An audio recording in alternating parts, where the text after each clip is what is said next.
मेरी शादी एक बहुत ही अमीर खानदान में हुई थी।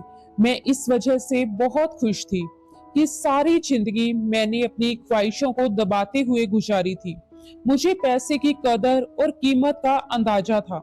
हमने अपने पापा और मम्मी से हमेशा दो दो रुपए के लिए मार खाई थी। जब मेरी शादी अमीर घराने में तय हुई तो मैंने कुछ नहीं कहा, किसी से कुछ नहीं पूछा कि शादी किससे करवाई जा रही है। मुझे तो बस इस बात की खुशी थी कि मैं अब इस जेल से निकलकर एक बड़े से महल में जाऊंगी, जहां आगे पीछे नौकर मेरी सेवा करेंगे और मैं बस उनको हुक्म दिया करूंगी।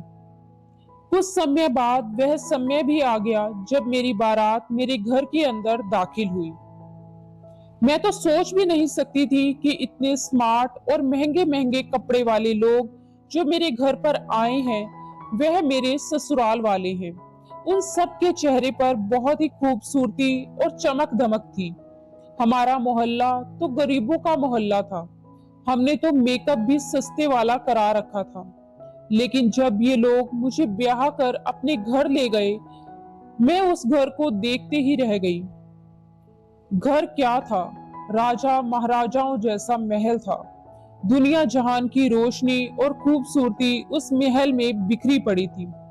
मुझे लगा मैं किसी नई दुनिया में आ गई हूँ। अब घर में आने के बाद मुझे सबसे पहले अपने पति को देखने की जल्दी थी, क्योंकि मेरी माँ और पापा ने मुझे मेरे पति की फोटो भी नहीं दिखाई थी। बस कहा था कि तुम हमारी अच्छी बेटी हो और अच्छी बेटियां अपने पति को देखने की जिद नहीं करती। हालांकि लड़कियों को ये हक है कि वह अपने होने वाले पति को देखें, पर मेरे पापा ने और मेरी माँ ने यह हक मुझसे छीन लिया था। जब मैं अपने ससुराल में दाखिल हुई तो मेरा स्वागत मेरे पति की बजाय मेरी सास ने किया था, और मुझे मेरे पति के कमरे में बिठाने की बजाय मेरी सास के कमरे में ही बिठा दिया गया था। मैं समझी थी कि शायद उन लोगों ने कोई रस्म करनी होगी। फिर कुछ और लड़कियां उस कमरे में आई, छोटी मोटी रस्में की, पर मेरे पति ने चेहरे से सेहरा नहीं हटाया। मैं तो खुद नजरें झुकाकर बैठी हुई थी। मैं अपने पति को उस वक्त नहीं देख सकती थी, पर मैं किस्मत की मारी, मुझे क्या पता था कि अब मेरी मुश्किलों का दौर शुरू हो चुका है। सब लड़कियों के कमरे से जाने के बाद मैं उम्मीद कर रही थी कि मेरी सास मुझे उठाकर मेरे शोहर के कमरे में ले जाएंगे, मगर ऐसा कुछ भी नहीं हुआ। वह कमरे को बाहर से बंद करके चली गई। मैं पीछे उनका इंतजार करती रह गई। लगभग आधा घंटा गुजर गया, पर मेरी सास ना आई। तो मुझे फिक्र होने लगी, कहीं मुझे बंद करके तो नहीं चली गई। दिमाग में अजीब अजीब से ख्याल आ रहे थे।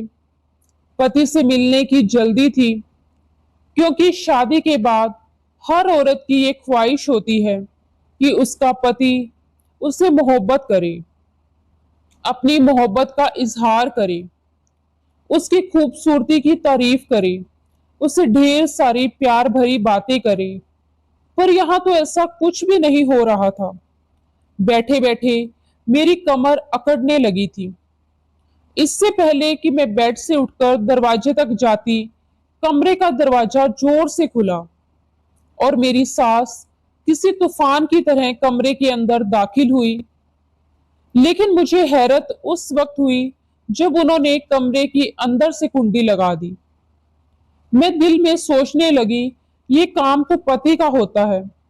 मैंने नजरें उठाकर अपनी सास की तरफ देखा तो वह मेरे करीब आकर बैठ चुकी थी। वह मुझे बहुत ही गौर से देख रही थी।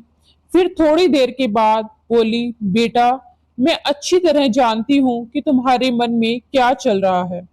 तुम यही सोच रही हो कि मेरा पति कमरे में अब तक क्यों नहीं आया, और मेरी सास बार बार कमरे में क्यों आ जाती है, और मुझे एक कमरे में क्यों बंद कर रखा है। तो बस बेटी, मैं नहीं चाहती कि तुम्हारी खूबसूरती को किसी की नजर लगे। मैं तुम्हें तुम्हारे पति के पास जरूर भेजूंगी, पर अभी उसका टाइम नहीं आया। तो अभी फिलहाल तुम्हें मेरे कमरे में ही बैठना पड़ेगा। और हाँ, ऐसा करो कि ये कपड़े बदल लो और कोई कंफर्टेबल से कपड़े पहन लो ताकि तुम्हें सोने में आसानी रहे। मेरी सास बहुत अच्छी थी, उनके चेहरे से ही शराफत नजर आ रही थी। पूजा पाठ में भी बहुत ज्यादा विश्वास रखने वाली थी। मुझे भी खुशी हुई कि चलो अच्छी बात है कि मेरी सास बहुत ही ज्यादा मॉडर्न नहीं है, क्योंकि मैं खुद सीधी सादी और गरीब सी लड़की थी। अगर मेरी सास मॉडर्न होती तो मेरी जिंदगी मुश्किल हो जाती। वैसे भी मुझे अभी तक फैशन करना, मेकअप करना तक नहीं आता था। मैं खामोशी से बैठी रह गई। मैंने कपड़े बदल लिए और फिर थोड़ी देर भगवान के सामने खड़ी होकर अपने मन की तसल्ली की, भगवान की पूजा की। पूजा खत्म करने के बाद मैं बेड पर आकर लेट गई और फिर पता नहीं मुझे कब नींद आ गई और मैं सो गई। जब मेरी आंख खुली तो मैं अपनी सास के कमरे में ही थी। मुझे बिल्कुल भी बुरा नहीं लग रहा था, क्योंकि मेरी सास मेरा बहुत ही ज्यादा ख्याल रख रही थी। फिर मैं बुरा मानती भी क्यों।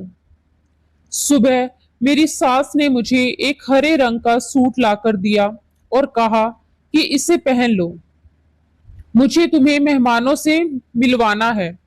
मैंने अपनी सास से अपने पति को मिलने की इच्छा जताई तो वो कहने लगी कि पहले जल्दी से तैयार होकर मेहमानों से मिल लो, पति से तो बाद में भी मिला जा सकता है। बहुत से मेहमान और पड़ोस के लोग तुम्हें देखने के लिए आ रहे हैं। फिर मेरी सास ने कहा, जल्दी करो, हमने बलिया भी तो करना है। मैं खुश हो गई। मैंने अच्छी तरह से कपड़े पहनकर खुद को तैयार कर लिया। औरतें मुझसे मिलने के लिए बारी बारी आने लगी। खानदान की नई सदस्य थी, इसलिए मुझसे मिलने के लिए बहुत सारे लोग आए। पर जो भी मुझे देखता वह बड़ी अजीब नजरों से देखता और घूरता ही चला जाता। ये सुनील की बीवी है। हर मिलने वाली औरत अजीब सा मुंह बनाकर ये बात जरूर कहती कि ये सुनील की बीवी है। सारे मेहमान, औरतें मुझे मुड़ मुड़ कर ऐसे देख रही थी जैसे मैं कोई अजूबा हूं। मैं लोगों की नजरों का मतलब नहीं समझ पा रही थी कि आखिर वो सब ऐसे क्यों कह रही हैं और मुझे मुड़ मुड़ कर क्यों देख रही हैं। लेकिन एक बात अजीब थी, किसी ने भी मेरे पति सुनील का जिक्र नहीं किया, ना ही सुनील के बारे में कुछ पूछा। सबकी नजरों का निशाना मैं ही बनी हुई थी। सबकी निगाहों में मैंने अपने लिए तरस देखा था।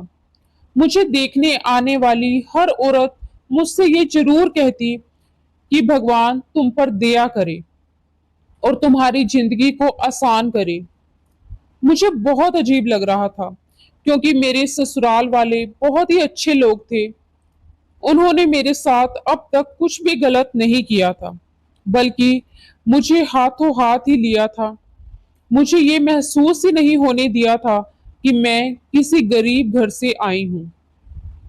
लेकिन मुझे क्या पता था कि ये हमदर्दी मेरी गरीबी की वजह से नहीं, बल्कि मेरी बदनसीबी की वजह से सब लोग दिखा रहे थे। थोड़ी देर बाद मेरी सास मुझे कमरे में बिठाकर बाहर चली गई। अभी तक मैंने अपनी पति को नहीं देखा था। जब मेरी सास मुझे कमरे में छोड़कर जाने लगी तो मैंने अपनी सास से कहा, माँ जी, अब तो मुझे सुनील से मिला दो। मेरी सास इतना सुनते ही हल्के से मुस्कुरा दी और मेरा हल्के से कान खींचते हुए बोली, बहू रानी, सुनील का दीदार करना इतना आसान नहीं है। सुनील का दीदार करने के लिए, उसका चेहरा देखने के लिए तुम्हें बहुत सारे इम्तिहानों से गुजरना पड़ेगा। बहुत सारे इम्तिहान तुम्हें पास करने पड़ेंगे, तब कहीं जाकर तुम अपने पति यानी सुनील को देख सकोगी। कैसे इम्तिहान? मैं एकदम घबरा गई और पूछ बैठी। तो मेरी सास बोली, पहले तुम्हें खुद को सुनील के काबिल बनाना होगा। सुनील के काबिल बनाना होगा?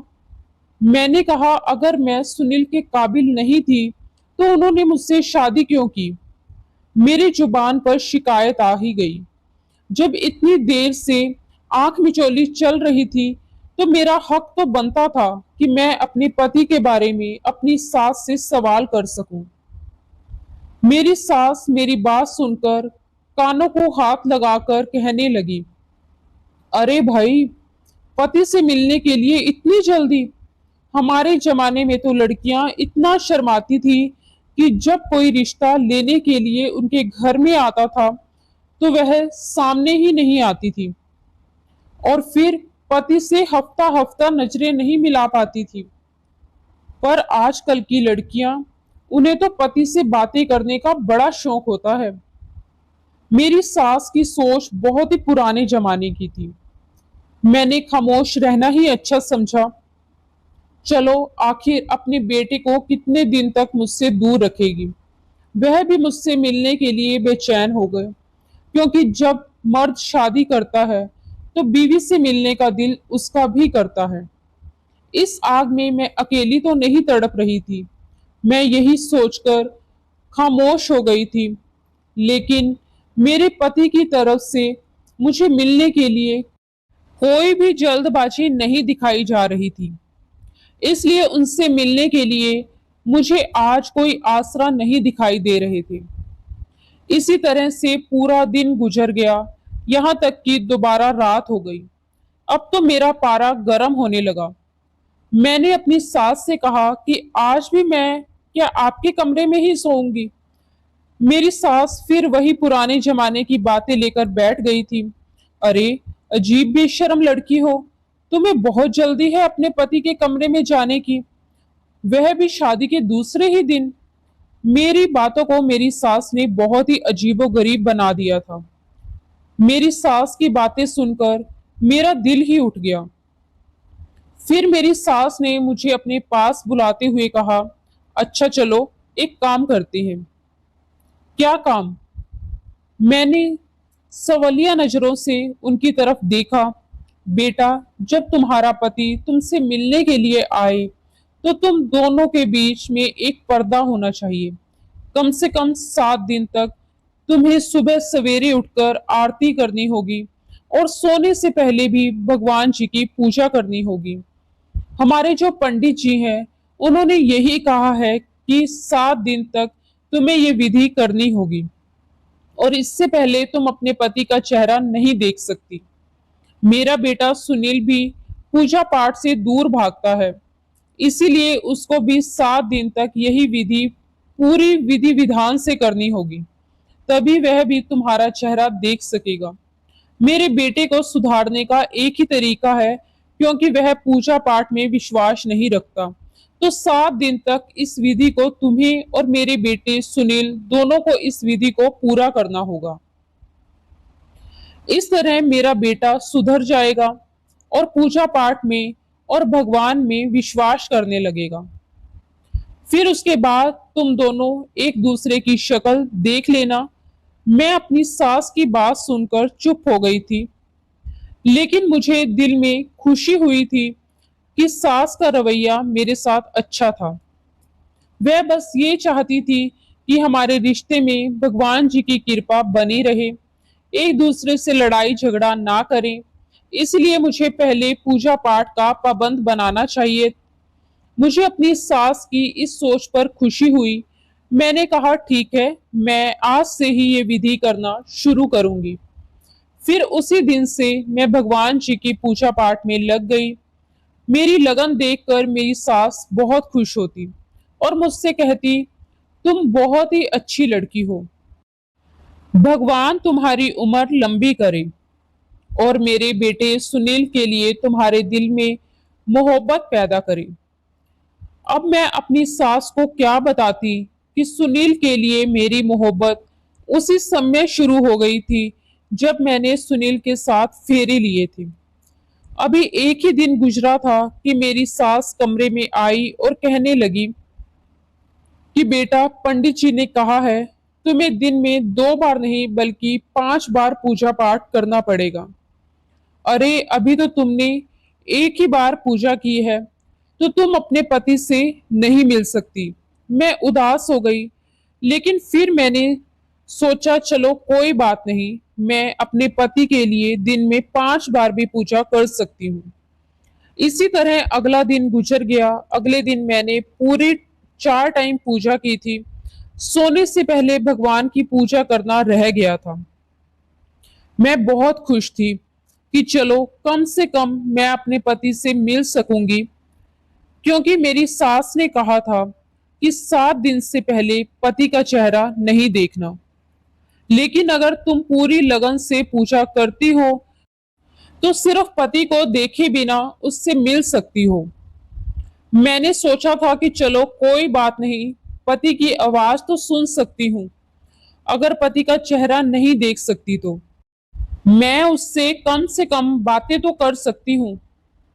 मैं अपने कमरे में बैठी थी और इन्हीं हसीन ख्यालों में खोई हुई थी कि मेरी सास आई और कहने लगी कि सपनों में रहने की बजाय सबसे पहले रात वाली पूजा कर लो, क्योंकि जब तक तुम दिन की पूरी 5 पूजा नहीं कर लेती, मैं तुम्हें अपने बेटे से नहीं मिलने दूंगी।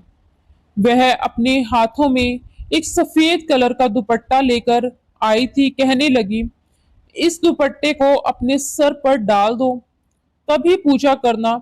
ये दुपट्टा हमारे पंडित जी ने दिया है और कहा है कि रात को इसे सर पर डालकर ही पूजा करनी है। मैंने अपनी सास के हाथ से दुपट्टा ले लिया और सर पर डालकर भगवान जी की पूजा करने लगी।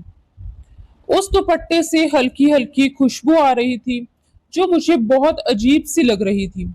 मुझे अजीब सा महसूस हो रहा था और किसी अनहोनी का एहसास हो रहा था। लेकिन फिर भी मैंने उस दुपट्टे को अपने सर पर डाल रखा। लेकिन धीरे धीरे मेरा सर भारी होने लगा, मेरे सारे हाथ पैर ढीले पड़ गए और फिर मुझे महसूस हुआ कि जैसे किसी ने मुझे गोद में उठाकर बेड पर लिटा दिया। फिर पूरी रात ऐसे ही निकल गई। समझ ही नहीं आ रहा था कि मैं सोई हूं या जागी हूं। यहाँ तक कि जब सुबह मेरी आंख खुली तो मेरे सर में हल्का हल्का दर्द हो रहा था। मेरी नींद पूरी नहीं हुई थी। मुझ में कोई भी ताजगी नहीं थी। अजीब सी थकावट थी जिसने मुझे घेर रखा था। मैं बहुत अजीब सा महसूस कर रही थी। तबीयत भी भारी भारी सी थी। सिर में दर्द भी था। मेरी सास उठकर मेरे कमरे में आ गई। ये लो बेटा, दूध पी लो। मेरी सास ने मेरी तरफ दूध का गिलास बढ़ाते हुए कहा, तुम थक गई होगी, सारी रात पूजा पाठ जो की है। मैं अपनी सास को रोकते हुए बोली, नहीं माँ जी, पूजा पाठ, पूजा तो पूरी भी नहीं हो पाई थी, मुझे नींद आ गई थी, मुझे कुछ पता नहीं चला। मेरी बात सुनकर मेरी सास बोली, ओह बेटी, ये क्या कर दिया। अब तो मैं तुम्हें आज भी सुनील से नहीं मिलवा सकती। ये सब कहकर मेरी सास ने मेरे सर पर बम गिरा दिया। तो क्या मैं अपने पति से मिलने के लिए सारी जिंदगी ऐसे ही तरसती रहूंगी। मेरी बात सुनकर मेरी सास जोर से हंस पड़ी। मेरी सास कहने लगी, मैंने कब कहा कि तुम सुनील से नहीं मिल सकती। बस आज की पूजा पाठ पूरी विधि विधान से कर लेना, फिर तुम रात को सुनील से मिल सकती हो। मैंने अपनी सास से कहा, सुनील का दिल नहीं करता मुझसे मिलने के लिए। तो मेरी सास हंस पड़ी, अरे वो तो दिन रात मेरा दिमाग खाता है कि मुझे मोना से मिलवा दो। लेकिन नहीं बेटा, जब तक तुम दोनों पूरा पूजा पाठ पूरी विधि विधान से नहीं कर लेते, मैं तुम्हें एक दूसरे से नहीं मिलवा सकती। अपनी सास की बात सुनकर मैं खामोश हो गई। आज तो मेरा पूजा करने का भी दिल नहीं कर रहा था, क्योंकि 3 दिन हो गए थे और मैंने अपने पति को देखा ही नहीं था। पर फिर एक अजीब ही सिलसिला शुरू हो गया। मैं दिन में 4 बार पूजा करती, लेकिन रात की पूजा के बाद मेरी सास मेरे कमरे में आती और कहती कि बेटी, आज मैं तुम्हारे लिए फला चीज खाने को लाई हूँ, ये तुम खा लो। मैं वो चीज खा लेती और उसे खाते ही मुझे नींद आ जाती। मेरी सास कभी खजूर लेकर आ जाती, तो कभी दूध की प्याली, तो कभी खीर, तो कभी शरबत। सास की लाई हुई चीजों को खाते ही मैं नींद के आगोश में चली जाती, फिर पूरी रात सोई रहती। लेकिन मुझे महसूस होता कि मेरे पास कोई है। मैं किसी को अपनी आगोश में महसूस करती थी। लेकिन एक रात मैंने सोच लिया कि मैं सच्चाई जानकर रहूंगी कि रात को मेरे पास कौन होता है और मेरी सास मुझे सुलाने वाली चीजें क्यों खिला देती है। रात होते ही जैसे ही मेरी सास मेरे पास आई और कहने लगी, बेटा मैं तुम्हारे लिए ये जूस लेकर आई हूं, इसे पी लो, तुम्हें ताकत मिलेगी। देखो दिन ब दिन कैसे कमजोर होती जा रही हो। मैंने जो उसकी तरफ देखा भी नहीं और अपनी सास से बोली, नहीं माँ जी, आज जूस पीने का बिल्कुल भी मन नहीं है, आप इसे वापस ले जाइए। रात वाली पूजा करने जाती हूँ। मैं तब लगभग एक हफ्ते से कोशिश कर रही थी कि रात वाली पूजा को पूरा कर लूं, लेकिन मैं रात वाली पूजा कर ही नहीं पाती थी। इससे पहले ही मुझे नींद आ जाती थी। इसलिए आज मैंने सोच लिया था कि कुछ भी नहीं खाऊंगी, ना ही कुछ पीऊंगी और पूजा पूरी करूंगी। मेरी सास बोली, कोई बात नहीं, पूजा भी कर लेना, लेकिन पहले ये जूस पी लो। लेकिन मैंने अपनी सास को कह दिया कि मुझे जूस नहीं पीना। मेरे तेवर देखकर मेरी सास वहां से चली गई। वह समझ गई थी कि अब मैं उनके और बहकावे में नहीं आने वाली। थोड़ी देर के बाद मेरी सास कमरे में दाखिल हुई। उन्होंने बहुत ही तेज परफ्यूम लगा रखा था। खुशबू मुझे कुछ जानी पहचानी सी लगी, लेकिन मैं अपनी नाक को बंद किए बैठी रही। थोड़ी देर के बाद मेरी सास फिर कमरे में आई। मैं पूजा करने की तैयारी कर रही थी। मेरी सास के चेहरे से साफ साफ लग रहा था कि मुझे जागता हुआ देखकर वह परेशान है। तीसरी बार मेरी सास मेरे कमरे में फिर आई। मुझे बहुत अजीब लग रहा था कि मेरी सास मेरे कमरे में बार बार क्यों आ रही है। इस बार उनके हाथ में एक सफेद रंग की चादर थी।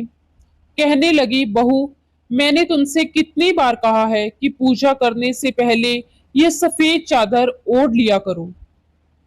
ये लो, मैं तुम्हारे लिए ये नई चादर लेकर आई हूं, इसे ओढ़ लो। मैंने सोचा आखिर चादर ओढ़ने में क्या हर्ज है।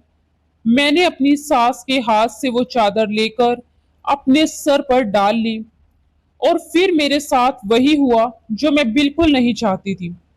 चादर ओढ़ते ही मेरे ऊपर बेहोशी सवार होने लगी, नींद आने लगी और मैं इस कदर गहरी नींद में सो गई। जब मेरी आंख खुली तो सुबह के लगभग 8 बज रहे थे। मुझे लेट उठना बिल्कुल भी पसंद नहीं था, लेकिन फिर भी आज मैं लेट उठी थी। लेकिन इतना लेट उठने के बावजूद भी मेरा मूड बिल्कुल भी खराब नहीं था, बल्कि बहुत अच्छा था, क्योंकि मुझे पता था कि अब आगे मुझे क्या करना है, मेरा अगला कदम क्या होगा। अपनी सास की चालाकी, उससे मैंने कैसे बचकर निकलना है, मैंने सोच लिया था कि मैं अब ये पर्दाफाश करके ही रहूंगी। तो मैंने ऐसा ही किया। रात का वक्त हो गया। रात होते ही मेरी सास की आवाजाही मेरे कमरे में बढ़ने लगी। मैंने बिस्तर पर तकिया रखा और वहीं लेट गई। मैंने सोने का नाटक करना था। मेरी सास रोज मुझे किसी न किसी बहाने से सुला देती थी। आज मैं खुद ही सो गई।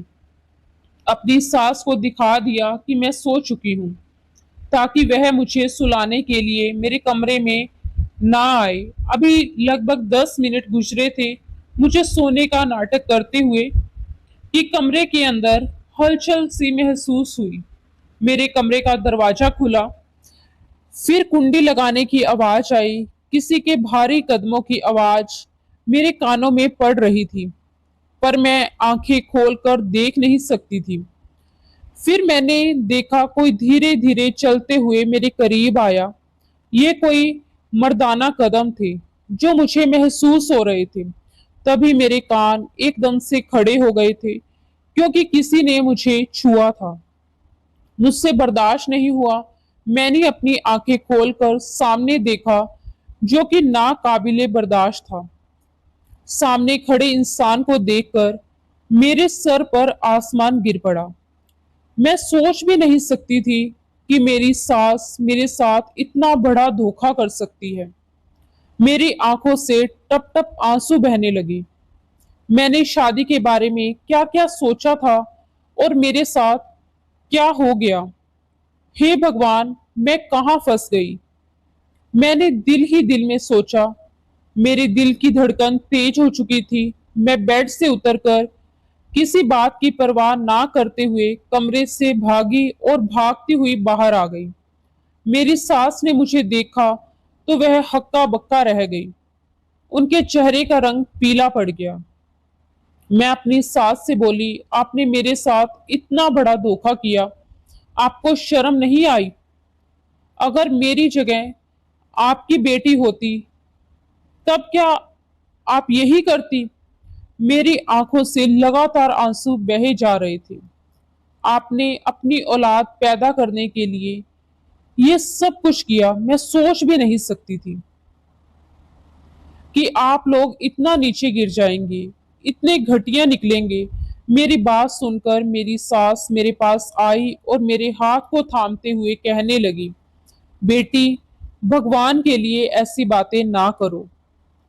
मैंने तुम्हारा चेकअप करवाया, तुम थकी थकी सी रहती थी, तुम्हें चक्कर आते थे। तुम्हें याद है ना, उस दिन हमारे घर पर एक दाई आई थी, उसी ने तुम्हारा चेकअप किया था। उसने बताया कि तुम उम्मीद से हो। मेरी सास ने मेरे सर पर एक और बम फोड़ दिया। ये क्या कह रही हैं आप? आपने तो कहा था कि मेरे बेटे से मिलने के लिए तुम्हें ना जाने क्या क्या इम्तिहान पास करने पड़ेंगे। फिर मैं पेट से कैसे हो गई? आप ये कैसे कह सकती हैं कि मैं आपके बेटे के बच्चे की मां बनने वाली हूं? आपको एहसास भी है आप क्या कह रही हैं? मेरी सास मेरी बात सुनकर सिर झुकाकर बोली, बेटी, मैं क्या करती, मैं मजबूर थी।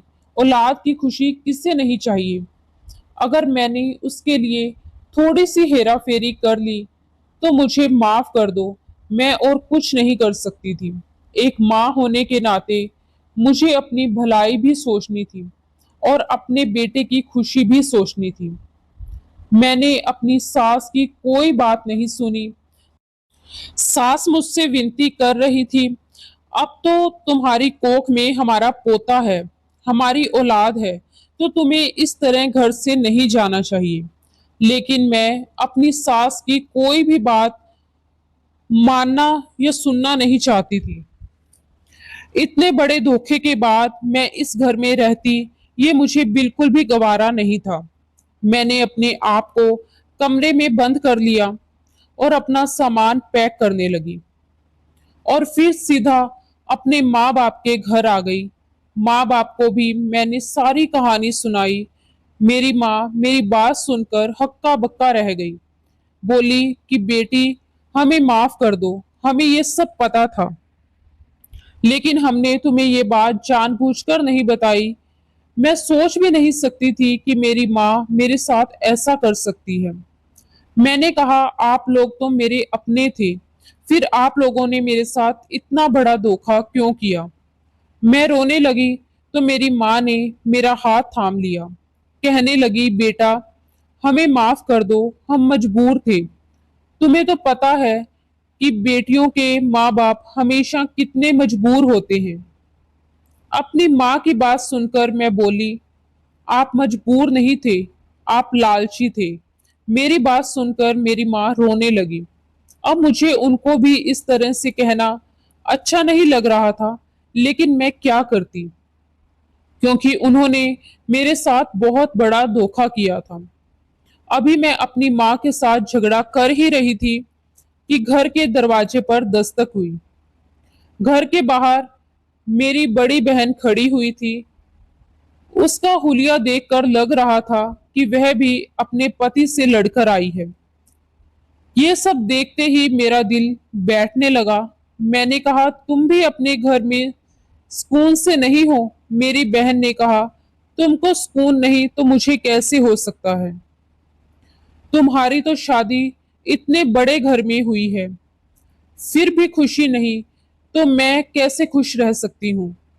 हमारे घर में रुपए पैसों की तंगी है, रोज घर में लड़ाई झगड़े होते हैं। मेरा पति मुझे मारता पीटता है, एक वक्त की रोटी के लिए हम लोग तरस जाते हैं। अब हम दोनों बहनें अपने माँ बाप के घर बैठ गए थे। मुझे लगने लगा कि मैं अपने माँ बाप पर जुल्म कर रही हूँ। रात को सोने के लिए लेटी तो वही वाला मंजर मेरी आंखों के सामने घूमने लगा। जब मेरे कमरे में कोई आया था और मैं चीख कर अपनी सास के पास पहुंची थी। मेरे कमरे में आने वाला कोई और नहीं बल्कि मेरा पति था। मेरा पति इतना कुरूप था, उसकी शक्ल देखते ही मेरे सर पर आसमान गिर पड़ा था। पता नहीं मेरा पति जन्म से ही इतना बदसूरत था या फिर बाद में किसी दुर्घटना से ऐसा हुआ था, लेकिन जो भी था बहुत ही ज्यादा बदसूरत था। यही सब सोचते सोचते मेरा दिल घबराने लगा। मैं एकदम से उठकर बैठ गई। मुझे लगा कि मैं अपने माँ बाप के साथ बहुत ही गलत कर रही हूँ। मेरे माँ बाप ने जो भी किया वह मजबूरी में किया, क्योंकि हम बहुत गरीब लोग थे और गरीब की लड़कियां बिहाने कोई नहीं आता। सब दहेज के लालची होते हैं। अगर मेरा पति बदसूरत है तो क्या हुआ? मुझे उसकी सूरत देखकर डर तो बहुत लगा था। मैं बेहोश होते होते बची थी और यही बात मेरे माँ बाप ने मुझसे छुपाई थी, लेकिन वह क्या कर सकते थे? मेरे माँ बाप की भी मजबूरी थी और मेरी सास की भी मजबूरी थी। वह भी अपने बेटे की खुशी चाहती थी, अपने खानदान का वारिस चाहती थी। ये बात मेरे पति ने अपनी माँ से कही थी कि मेरे चेहरे को मेरे पत्नी से छुपा कर रखा जाए, क्योंकि इतने बदसूरत इंसान के साथ कोई भी लड़की रहना पसंद नहीं करेगी। फिर मैंने अपने माँ बाप की गरीबी और मजबूरी को देखते हुए एक फैसला लिया और मैं बदसूरत पति के साथ रहने के लिए तैयार हो गई। मैंने अपना सामान बांधा और वापस अपने ससुराल आ गई, जहां पर मेरा पति और मेरी सास मेरा इंतजार कर रहे थे। मेरे पति का सर मेरे सामने झुका हुआ था और वह मुझसे माफी मांग रहे थे।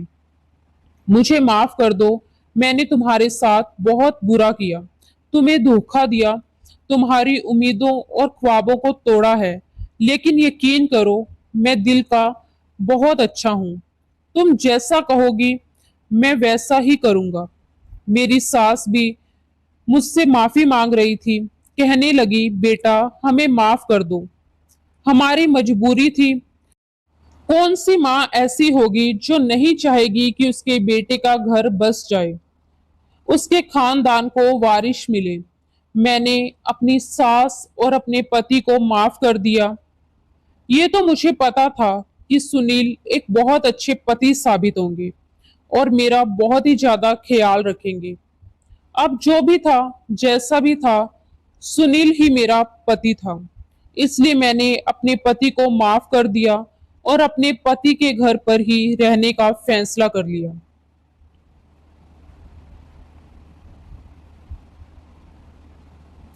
दोस्तों, आपको हमारी कहानी कैसी लगी? क्या मोना ने जो भी फैसला किया है वह सही था या गलत? अपनी राय कमेंट बॉक्स में जरूर बताना। कहानी पसंद आई हो तो प्लीज लाइक करें और हमारे चैनल को सब्सक्राइब करना ना भूलें। धन्यवाद दोस्तों। राधे राधे।